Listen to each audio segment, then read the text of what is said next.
Price the Lord. ദൈവനാമത്തിന് മഹത്വം ഉണ്ടായിരിക്കട്ടെ. എല്ലാവർക്കും വേഗം വരുന്ന കർത്താവ് യേശു ക്രിസ്തുവിൻ്റെ നാമത്തിൽ എൻ്റെ സ്നേഹവന്ദനം. എല്ലാവരും സുഖമായിരിക്കുന്നു എന്ന് വിശ്വസിക്കുന്നു. ഞാനും ദൈവകൃപയാൽ സൗഖ്യമായി നീങ്ങുന്നു. കുറേ നാളിന് ശേഷമാണ് വീണ്ടും ഒരു വീഡിയോയിലേക്ക് ചെയ്യാൻ അവസരം കിട്ടിയത്. ശാരീരികമായ അല്പം പ്രയാസത്തിലായിരിക്കുന്നു, എങ്കിലും ദൈവം ഇത്രത്തോളം സഹായിക്കുന്നു, നടത്തുന്നു. എല്ലാവരെയും ദൈവം സഹായിക്കട്ടെ, അനുഗ്രഹിക്കട്ടെ. അല്പസമയത്തെ ചിന്തയ്ക്കായിട്ട് ഞാൻ 139 സങ്കീർത്തനം അതിൻ്റെ 14 വാക്യം വായിക്കാൻ ആഗ്രഹിക്കുന്നു. എല്ലാവർക്കും സുപരിചിതമായ ഒരു വേദഭാഗമാണത്. 139 സങ്കീർത്തനം ഇതൊരു ദാവീദിൻ്റെ സങ്കീർത്തനമാണ്. അതിൻ്റെ 14 വാക്യത്തിൽ പറയുന്നു, ഭയങ്കരവും അതിശയവുമായി എന്നെ സൃഷ്ടിച്ചിരിക്കാൻ ഞാൻ നിനക്ക് സ്തോത്രം ചെയ്യുന്നു. നിന്റെ പ്രവൃത്തികൾ അത്ഭുതകരമാകുന്നു, അത് എൻ്റെ ഉള്ളം നല്ലവണ്ണം അറിയുന്നു. Praise the Lord. ഭയങ്കരവും അതിശയവുമായി എന്നെ സൃഷ്ടിച്ചിരിക്കാൻ. ഞാനെന്ന് പറയുന്ന സൃഷ്ടി നമ്മൾ പലപ്പോഴും ചിന്തിക്കേണ്ടതായ ഒരു കാര്യമാണ്. നമ്മളെ സൃഷ്ടിച്ചിരിക്കുന്നത്, അല്ലെങ്കിൽ ഈ നമ്മുടെ ഒരു ശരീരം, ഈ ശരീരത്തിനകത്ത് ഓടുന്ന രക്തധമനികൾ, അതിൻ്റെ സകല പ്രവർത്തനങ്ങളും, അതിനകത്ത് കൂടുതൽ നമ്മൾ കൂടുതൽ ആഴത്തിലേക്ക് പോയാൽ നമുക്ക് ചിന്തിക്കാൻ സാധിക്കും. പ്രത്യേകിച്ച് ഒരു മെഡിക്കൽ പ്രൊഫഷനിലൊക്കെ ജീവിക്കുന്ന മനുഷ്യർക്കറിയാം, ഓരോ സിസ്റ്റം പഠിക്കുമ്പോഴും നമ്മുടെ ഓരോ digestive system, respiratory system, cardiovascular system, ഓരോ സിസ്റ്റം പഠിക്കുമ്പോൾ നമുക്ക് അറിയാം എത്ര അത്ഭുതകരമായാണ് ഇതിൻ്റെ ആ ഫങ്ഷൻ നടക്കുന്നതെന്ന്. ആ ഫങ്ഷൻ എന്ന് പറഞ്ഞാൽ ഇപ്പം നമ്മൾ കാർഡിയാക്ക് തന്നെ എടുത്താൽ, ഹാർട്ട് തന്നെ എടുത്താൽ അതിന് 4 ചേമ്പേഴ്സ്. ഒരെണ്ണം കൺട്രാക്റ്റ് ആകുമ്പം മറ്റേ വാൽവ് റിലാക്സ് ആവും. കൺട്രാക്ഷൻ, റിലാക്സേഷൻ, അങ്ങനെയാണ് നടക്കുന്നത്. അതിൻ്റെ ആ സെക്കൻഡുകളിൽ നടക്കുമ്പോൾ എത്ര ക്രമമായിട്ട് നടക്കുന്നു. അതുപോലെ ഡൈജഷൻ പ്രോസസ്സ്, അങ്ങനെ പലതും. Neurovascular Nokia ബ്രെയിനിൻ്റെ function, price the Lord, അത് അമേസിങ്. നെർവസ് സിസ്റ്റത്തിൻ്റെ ഫങ്ഷൻ എന്ന് പറഞ്ഞാൽ, ന്യൂറോൺസിൻ്റെ ഫങ്ഷൻ എന്ന് പറഞ്ഞാൽ വളരെ അമേസിങ്. പ്രത്യേകിച്ച് ഞാൻ മെഡിക്കൽ പഠിച്ചുകൊണ്ടിരിക്കുന്ന സമയത്ത്, നഴ്സിംഗ് പഠിച്ചുകൊണ്ടിരിക്കുന്ന സമയത്ത് ഞാൻ ചിന്തിച്ചിട്ടുണ്ട്. ഈവൻ ഞാൻ നഴ്സിംഗ് പഠിപ്പിക്കാൻ കയറിയിരുന്ന സമയത്ത്, ഇപ്പോൾ കുഞ്ഞുങ്ങളെ പഠിപ്പിക്കുമ്പോൾ ഞാൻ ചിന്തിച്ചിട്ടുണ്ട് എത്ര അത്യത്ഭുതകരമായാണ് ഓരോ സിസ്റ്റത്തിനെയും ചമഞ്ഞിരിക്കുന്നത്. Praise the Lord. ഒരു മനുഷ്യന് ചിന്തിക്കാൻ പറ്റുന്നതിന് അപ്പുറമായിട്ട് ഒരവയവം മറ്റവയവുമായി കോർഡിനേറ്റ് ചെയ്യുന്നു. ഒരവയവം ഫങ്ഷൻ ചെയ്തില്ലെങ്കിൽ ബ്രെയിൻ അതിന് സിഗ്നൽ കൊടുക്കുന്നു. അപ്പോൾ ആ അവയവം ഫങ്ഷൻ സ്റ്റാർട്ട് ചെയ്യാൻ തുടങ്ങുന്നു. അങ്ങനെ എത്ര കോർഡിനേറ്റിംഗ് ആയിട്ട്, എത്ര പക്വതയോടെ അതിനെ സൃഷ്ടിച്ച് അതിൻ്റെ ഓരോ ഫങ്ഷൻ മൂവ് ചെയ്യുന്നു. ആ പ്രവൃത്തികൾ ഒന്നൊന്നുമായിട്ട് റിലേറ്റഡ് ആയിട്ടിരിക്കുന്നു. ഒരു മനുഷ്യൻ്റെ സൃഷ്ടിക്ക് ഇതിന് കഴിയുകയില്ല. നമ്മളെ അങ്ങനെ ചമച്ചിരിക്കുന്ന ദൈവത്തെ നമ്മൾ പലപ്പോഴും, ഞാൻ പല പുതിയ തലമുറകളിലുള്ള കുട്ടികളോട് സംസാരിച്ചിട്ടുണ്ട്. ആ കുട്ടികൾ പറഞ്ഞിട്ടുണ്ട്, എൻ്റെ ദൈവം, അല്ലെങ്കിൽ എൻ്റെ ദൈവം എന്ന് അവർ പറയാൻ ചിലപ്പം വൈമുഖ്യം കാണിക്കുമായിരിക്കും. അവർ പറയും, ദൈവം എന്താണ് എൻ്റെ ജീവിതത്തിൽ ചെയ്തിട്ടുള്ളത്? ദൈവം എന്ന് പറയുന്ന ഒരാളുണ്ടോ? എന്താണ് ചെയ്തിരിക്കുന്നത്? അപ്പം ഞാൻ പലപ്പോഴും പറയും, നിങ്ങളിൽ തന്നെ ഒന്ന് നോക്കുക. നിങ്ങളുടെ സൃഷ്ടി, നിങ്ങളുടെ ശരീരത്തെ നിങ്ങളെ തന്നെ നോക്കുക. നിങ്ങൾ ഈ എടുക്കുന്ന ഓക്സിജൻ, വായു അകത്തോട്ട് പോകാനും, ശ്വാസം, അതായത് ശ്വാസോച്ഛ്വാസം എന്ന് പറയത്തില്ലേ, ഇൻഹലേഷൻ ആൻഡ് എക്സലേഷൻ, അകത്തോട്ട് കയറുന്നതും പുറത്തോട്ട് പോകുന്നതും. ആ അകത്തോട്ട് പോകുന്ന വായുവിൽ നിന്ന് ഓക്സിജൻ മാത്രം എടുത്ത് ആ കാർബൺ ഡൈ ഓക്സൈഡിനെ എക്സെയിൽ ചെയ്ത് കളയണമെങ്കിൽ അത് നമ്മളുടെ ഓർഡറിലല്ല. നിനക്ക് തന്നെ നിന്നെ അതിനെ കൺട്രോൾ ചെയ്യാൻ പറ്റത്തില്ല. ഞാൻ ശ്വസിക്കുന്ന വായുവിനോട് ഞാൻ പറയുമോ, ഓക്സിജൻ മാത്രം അകത്ത് പോകൂ, കാർബൺ ഡൈ ഓക്സൈഡ് പുറത്തു പോകൂ, ഞാൻ ഓർഡർ ചെയ്താൽ അത് നടക്കത്തില്ല. അതിനൊരു ഫങ്ഷനുണ്ട്, അതിനൊരു സിസ്റ്റമുണ്ട്. ആ സിസ്റ്റത്തിനകത്ത് ചെന്ന് അത് തന്നെ പ്രോസസ്സ് ചെയ്ത് അത് അകത്ത് പോകും. അത് നിൻ്റെ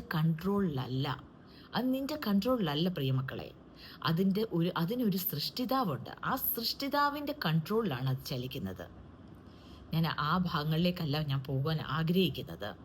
ആ ഭയങ്കരവും അതിശയവുമായ പ്രവൃത്തികളാൽ എന്നെ സൃഷ്ടിച്ചിരിക്കുന്ന എൻ്റെ ഉടയവനായ എൻ്റെ തമ്പുരാൻ അറിയാതെ എൻ്റെ ജീവിതത്തിൽ ഒന്നും സംഭവിക്കുന്നില്ല. Price the Lord. അത് നമ്മൾ പലപ്പോഴും ചിന്തിക്കേണ്ടതായ ഒരു കാര്യമാണ്. എൻ്റെ ജീവിതത്തിൽ തന്നെ ഇപ്പോൾ കുറേ നാളായിട്ട്, ഒരു 5-6 മാസമായിട്ട് ശാരീരികമായി ഞാൻ വളരെ ബുദ്ധിമുട്ടിലാണ്. എനിക്ക് എന്ത് ഫുഡ് കഴിച്ചാലും ഞാൻ അതിനോട് അലർജിക്കാവുന്നു. ഞാൻ ഫുഡ് നല്ലപോലെ കഴിക്കുന്ന വ്യക്തിയാണ്. ഫുഡിനെ എനിക്ക് ഇഷ്ടവുമാണ്. പല ടൈപ്പ് ഓഫ് ഫുഡുകളിൽ ഞാൻ ട്രൈ ചെയ്യാൻ ആഗ്രഹിക്കുന്ന വ്യക്തിയുമാണ്. പക്ഷെ ഒരു ഫുഡും കഴിക്കാൻ പറ്റുന്നില്ല. ഒരു ഫുഡും ഒരു ഫുഡും കഴിക്കാൻ പറ്റുന്നില്ല. ഏത് ഫുഡ് അകത്ത് പോയാലും ഞാൻ അതിനുമായിട്ട് അലർജിക്കാണ്. ബ്ലഡ് ടെസ്റ്റുകൾ സകലതും ചെയ്യുന്നതിനകത്ത് ഞാൻ സകല ഫുഡിനോടും ഞാൻ അലർജിക്കാണ്. ഈവൻ ബ്ലഡ് ടെസ്റ്റിനകത്ത് അലർജിക്ക് കാണിക്കുന്നില്ലെങ്കിൽ പോലും ഫുഡ് കഴിക്കുമ്പോൾ ഞാൻ അതിനുമായിട്ട് ബോഡി അതിനെ അലർജിക്കാണ് കാണിക്കുന്നത്. അതായത് എൻ്റെ ബോഡിക്ക് അതൊന്നും വേണ്ട. നമ്മൾ ഒന്ന് ആലോചിച്ചു. അന്നേരമാണ് ഞാൻ ചിന്തിച്ചത്, കർത്താവിൻ്റെ സൃഷ്ടി എത്ര അമേസിങ് ആണ്. നമ്മൾ കഴിക്കുന്ന ഈ ആഹാരം അകത്ത് പോയി ഡൈജസ്റ്റ് ചെയ്ത് അത് നമുക്ക് എനർജി തരണമെങ്കിൽ പോലും കർത്താവിൻ്റെ ഓർഡർ വേണം, കർത്താവിൻ്റെ പ്രവൃത്തി അവിടെ വേണം. എങ്കിൽ മാത്രമേ അത് നമുക്ക് അലർജിക്കാവാതെ അല്ലെങ്കിൽ അതൊരു ഹാനിയാവാതെ നമുക്കത് നമ്മുടെ ശരീരത്തിന് അത് ബെനിഫിറ്റ് ചെയ്യത്തുള്ളൂ. അത്ര അത്ഭുതകരമായ ഒരു സൃഷ്ടി നമ്മൾ നമ്മളായിട്ട് തന്നെ ഒരു എക്സാമ്പിൾ ഉണ്ടാവുമ്പോൾ നമ്മൾ എന്തിനാണ് കർത്താവിൻ്റെ മറ്റൊരു പ്രവൃത്തി, എന്തുകൊണ്ട് കർത്താവ് എനിക്ക് അത് ചെയ്തില്ല, എന്തുകൊണ്ട് കർത്താവ് എനിക്ക് വേറൊരു കാര്യം ചെയ്തില്ല, എന്തുകൊണ്ട് ഞാൻ എപ്പോഴും ഡൗൺ ആയി പോകുന്നു, അല്ലെങ്കിൽ എന്തുകൊണ്ടാണ് എനിക്ക് പൈസ ഇല്ലാത്തത്, അല്ലെങ്കിൽ എന്തുകൊണ്ടാണ് എനിക്ക് ജോലി ഇല്ലാത്തത്, അല്ലെങ്കിൽ എന്തുകൊണ്ടാണ് എനിക്ക് സ്മാർട്ട് ആവാൻ പറ്റാത്തത്, അങ്ങനെ ഒരു കാര്യങ്ങളിലേക്ക് ചിന്തിച്ച് ലൈഫിനെ നമ്മൾ ഡിപ്രഷൻ മോഡിലോട്ട് കൊണ്ടുവന്നത്. ഒരു ആഹാരവും കഴിക്കാൻ പറ്റാത്ത ഒരാളുടെ അവസ്ഥ ഒന്ന് ആലോചിച്ച് നോക്കി. എന്ത് കഴിച്ചാലും ശരീരം അക്സെപ്റ്റ് ചെയ്തില്ല.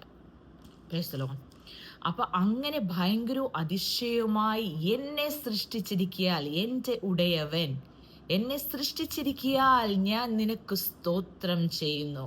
എനിക്ക് എന്നെ മാത്രം നോക്കിയാൽ മതി, എൻ്റെ ശരീരം മാത്രം നോക്കിയാൽ മതി. എൻ്റെ പിതാവിൻ്റെ അത്ഭുതകരമായ കരവിരുത് കാണണമെങ്കിൽ, ആ കർത്താവിൻ്റെ ആ കരവിരുത് കാണണമെങ്കിൽ എന്നെ തന്നെ ഞാൻ നോക്കിയാൽ മതി.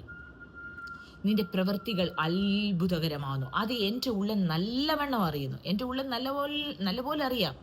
ഈവൻ ഞാൻ പുതിയ കുറേ കുട്ടികളോട് സംസാരിക്കുമ്പോൾ എനിക്ക് മനസ്സിലാക്കിയിട്ടുണ്ട്, അവർക്കറിയാം ദൈവം എന്ന് പറയുന്ന അവരുണ്ട്. പക്ഷേ അവർക്കത് അക്സെപ്റ്റ് ചെയ്യാൻ പറ്റുന്നില്ല.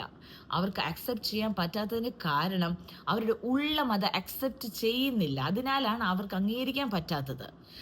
അവരുടെ സൃഷ്ടികളെ തന്നെ, അതായത് അവരെ തന്നെ ഒന്ന് ചിന്തിച്ച് നോക്കിയാൽ, ഞാൻ ഈ പറഞ്ഞതുപോലെ അവരെടുക്കുന്ന വായു അതൊരു ശ്വാസോച്ഛ്വാസമായി നോർമൽ നടക്കുന്ന പ്രോസസ്സ് അവരുടെ കൺട്രോളിലല്ല. അത് മാത്രം ഒന്ന് ചിന്തിച്ച് നോക്കിയാൽ മതി. അപ്പം അത് ദൈവം ചെയ്ത ആ അത്ഭുതത്തിനെ, അല്ലെങ്കിൽ ആ ദൈവത്തിൻ്റെ സൃഷ്ടിയെ അവർ മനസ്സിലാക്കിയാൽ ആ സൃഷ്ടിതാവ് എന്നൊരാൾ ഉണ്ട് എന്ന് നമുക്ക് മനസ്സിലാക്കുവാൻ സാധിക്കും.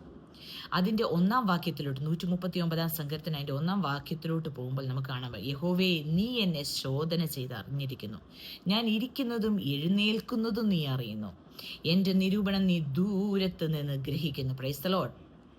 പ്രിയ ദൈവമക്കളെ, നമ്മൾ ഒന്നും അപ്പച്ചനോട് പറയണ്ട. കർത്താവ് മുന്നമേ സകലതും അറിയുന്ന പിതാവാണ്.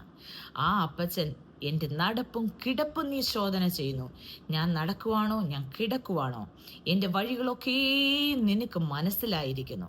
കർത്താവെ, ഞാൻ ഇടത്തോട്ട് പോകണോ, ഞാൻ വലത്തോട്ട് പോകണോ, ഞാൻ ഇരിക്കണോ, നിൽക്കണോ, ഞാൻ കിടക്കണോ, നടക്കണോ, സകലതും എൻ്റെ അപ്പച്ചൻ അറിയുന്നു. കർത്താവ് അറിയാതെ ഒന്നും നമ്മുടെ ജീവിതത്തിൽ സംഭവിക്കുന്നില്ല പ്രിയമക്കളെ. അതുകൊണ്ട് ഭാരപ്പെടുകയും പ്രയാസപ്പെടുകയും വിഷമിക്കുകയൊക്കെ ചെയ്യുന്നവരോട് ഞാൻ പറയാം, വിഷമിക്കേണ്ട. നിങ്ങളുടെ വിഷമങ്ങളും നിങ്ങളുടെ പ്രയാസങ്ങളും അപ്പച്ചൻ അറിയുന്നുണ്ട്. അപ്പച്ചൻ അറിയാതെ ഒന്നും നമ്മുടെ ജീവിതത്തിൽ സംഭവിക്കുന്നില്ല. നിങ്ങളെ തന്നെ സമ്പൂർണമായും ആ പിതാവിൻ്റെ പാദപീഠത്തിലേക്ക് സമർപ്പിക്കുക. കർത്താവ് നിനക്ക് വേണ്ടി അത് ചെയ്തു തരും. കർത്താവ് നിന്റെ വിഷമം മാറ്റിത്തരും. കർത്താവ് നിന്റെ സകല രോഗങ്ങളെ സൗഖ്യമാക്കുന്ന പിതാവാണ്. അവൻ്റെ അടിപ്പിണരാൽ നമുക്ക് പരിപൂർണ്ണ സൗഖ്യമാണ് നമുക്ക് ലഭിച്ചിരിക്കുന്നത്. അത് പരിപൂർണമായി വിശ്വസിക്കൂ, അത് ഏറ്റെടുക്കൂ. യഹോവേ, നീ മുഴുവനും അറിയാതെ എൻ്റെ മുഴുവനും അറിയാതെ ഒരു വാക്കും എൻ്റെ നാവിന്മേലില്ല. ആമേൻ. പരിപൂർണമായി സമർപ്പിക്കപ്പെട്ട ഒരു സൃഷ്ടിയാണ് എൻ്റെ നാവിനെ, എൻ്റെ കണ്ണിനെ, എൻ്റെ ഓരോ അവയവങ്ങളെയും സകല പ്രവൃത്തികളെയും ഞാൻ കർത്താവിന് വേണ്ടി സമർപ്പിക്കുന്നു. നീ മുൻപും പിൻപും എന്നെ അടച്ചു. അതിൻ്റെ 5-ാം വാക്യത്തിൽ അതെന്നെ വളരെ സ്പർശിച്ച ഒരു കാര്യമാണ്. നീ മുൻപും പിൻപും എന്നെ അടച്ചു. Price the Lord. കർത്താവ് ചില വഴികൾ അടച്ചാൽ അത് തുറക്കുവാൻ നമുക്ക് സാധിക്കില്ല. എന്നാൽ കർത്താവ് ചില വഴികൾ തുറന്നാൽ അത് അടയ്ക്കുവാൻ ആർക്കും സാധിക്കുകയില്ല പ്രിയ ദൈവമക്കളെ. അതിനാൽ കർത്താവിനെ പരിപൂർണമായി വിശ്വസിച്ച് അവൻ്റെ സന്നിധിയിൽ പരിപൂർണമായി സമർപ്പിക്കപ്പെട്ട് താഴ്ത്തി സമർപ്പിച്ച്, കർത്താവെ, നീ അറിയാതെ ഒന്നും എൻ്റെ ജീവിതത്തിൽ സംഭവിക്കുന്നില്ല, നീ അറിയാതെ ഒന്നും എൻ്റെ ജീവിതത്തിൽ സംഭവിക്കുന്നില്ല എന്നുള്ള പരിപൂർണമായ വിശ്വാസം ഏറ്റെടുത്ത്, നീ മുൻപും പിൻപും എന്നെ അടച്ചു, നിന്റെ കൈ എൻ്റെ മേൽ വെച്ചിരിക്കുന്നു. കർത്താവിൻ്റെ കൈ നമ്മുടെ മേൽ ഭാരമാവാതെ നമ്മളെപ്പോഴും നമ്മൾ സൂക്ഷിക്കേണ്ടതായിട്ടുണ്ട്. അതിനുവേണ്ടി നമ്മുടെ ജീവിതത്തെ പരിപൂർണമായി കർത്താവിങ്കിൽ സമർപ്പിച്ച് ജീവിക്കുന്നെങ്കിൽ കർത്താവ് നമ്മുടെ എല്ലാ പാതകളെ നേരെയാക്കുന്ന ദൈവമാണ്. പ്രിയ ദൈവമക്കളെ, ഒരു വാക്യം കൂടെ ഞാൻ വായിച്ചിട്ട് ഞാൻ എൻ്റെ വചനത്തിൽ നിന്ന് നിർത്തിക്കൊള്ളാം. 2 കൊരിന്ത്യർ 7-ാം അധ്യായം അതിൻ്റെ 10-ാം വാക്യം. ദൈവഹിതപ്രകാരമുള്ള ദുഃഖം പിന്തിരിയാത്തതും രക്ഷയിലേക്ക് നടത്തുന്നതുമായ മാനസാന്തരത്തെ ഉളവാക്കും. നമ്മുടെ ഈ ലോകത്ത് ജീവിക്കുമ്പോൾ നമുക്ക് വളരെ കഷ്ടതകളും പ്രയാസങ്ങളും ദുഃഖങ്ങളും ഉണ്ട്. പക്ഷെ അതിൽ പറയുന്നത് ദൈവഹിതപ്രകാരമുള്ള ദുഃഖം. ചില ദുഃഖങ്ങൾ നമ്മുടെ ജീവിതത്തിൽ വരുന്നത് ദൈവഹിതപ്രകാരമാണ്. അതുകൊണ്ട് ഭാരപ്പെടേണ്ട, തളരേണ്ട.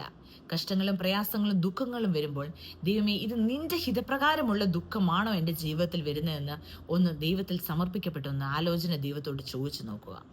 ദൈവഹിതപ്രകാരമുള്ള ദുഃഖം പിന്തിരിയാത്തതും, നമ്മളെ പിന്തിരിയാൻ അതൊരിക്കലും അനുവദിക്കത്തില്ല, പിന്തിരിയാത്തതും രക്ഷയിലേക്ക് നടത്തുന്നതുമാണ്. ആ ദുഃഖം നമ്മളെ രക്ഷയിലേക്ക് നടത്തുന്ന ദുഃഖമാണ്. അത് നമ്മളിൽ എന്താണ് ഉളവാക്കുന്നത്? മാനസാന്തരത്തെ ഉളവാക്കുന്നു. അതുപോലെ ലോകത്തിൻ്റെ ദുഃഖമോ മരണത്തെ ഉളവാക്കുന്നു. എന്നാൽ ഈ ലോകം തരുന്ന ചില ദുഃഖങ്ങളുണ്ട്, അത് നമ്മളെ മരണത്തിലേക്കാണ് നയിക്കുന്നത്. അതുകൊണ്ട് പ്രിയ ദൈവമക്കളെ, നമുക്ക് ദുഃഖം പ്രയാസം വന്നാൽ ആദ്യം നമ്മളെ സൃഷ്ടിച്ച നമ്മളെ ചമച്ച ആ അപ്പച്ചനെ ഒന്ന് ഓർത്തുകൊള്ളുക, ആ പിതാവായ ദൈവത്തെ ഓർക്കുക. നിന്റെ ഭാരം, നിന്റെ പ്രയാസം കർത്താവിലേക്ക് സമർപ്പിക്കുക. കർത്താവ് അറിയാതെ ഒന്നും എൻ്റെ ജീവിതത്തിൽ സംഭവിക്കുന്നില്ല. ഞാനത് റിപ്പീറ്റായിട്ട് പറയുന്നു. നിങ്ങളത് പരിപൂർണമായി ഏറ്റെടുത്ത് പ്രാർത്ഥിക്കണം. യഹോവയെ അറിയാതെ നിനക്ക് ഒന്നും സംഭവിക്കുന്നില്ല. ദൈവഹിത പ്രകാരമുള്ള ദുഃഖം പിന്തിരിയാത്തതും രക്ഷയിലേക്ക് നടത്തുന്നതുമായ മാനസാന്തരത്തെ ഉളവാക്കുന്നു. ലോകത്തിന്റെ ദുഃഖമോ മരണത്തെ ഉളവാക്കുന്നു. ഈ വചനങ്ങളാൽ ദൈവം നമ്മളെ ഓരോരുത്തരെയും അനുഗ്രഹിക്കട്ടെ. കർത്താവിന്റെ സന്നിധിയിൽ ബലപ്പെടുക. ദൈവം നമ്മളെ ഓരോരുത്തരെയും സഹായിക്കട്ടെ, അനുഗ്രഹിക്കട്ടെ. ആമേൻ.